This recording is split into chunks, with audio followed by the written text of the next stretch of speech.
FORA.tv. The world is thinking.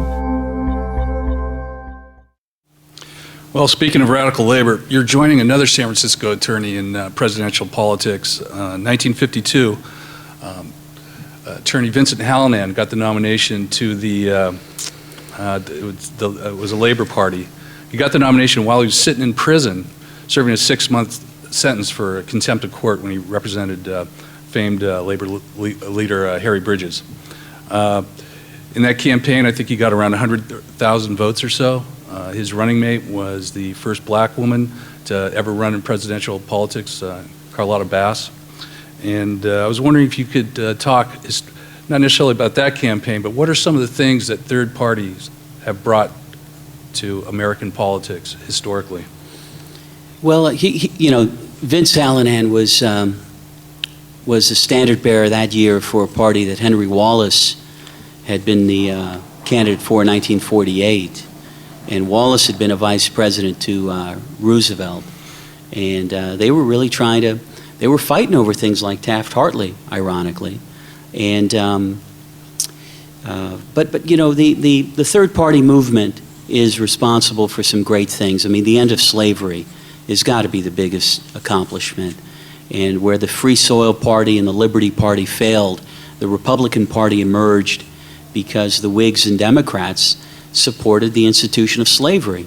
And you went from the 1840s, when the Liberty Party candidate James Birney could only get 1% of the vote as the abolitionist candidate, to 20 years later having an American Civil War on the issue.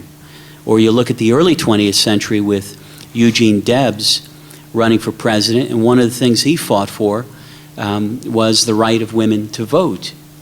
And that was radical in its day. He didn't think it was radical. He defended it.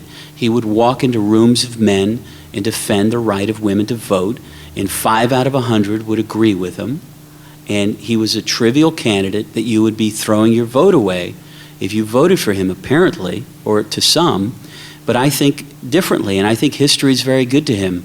And we look back on it, and we have to pay respect and homage to the people that had the courage to say, you know what, I don't care if Woodrow Wilson and Teddy Roosevelt and Taft are running. They're wrong on the issue of the day. And I think that, it's worth being reminded of that. The best thing that we can do to fix our democracy is to find a way to have more political parties.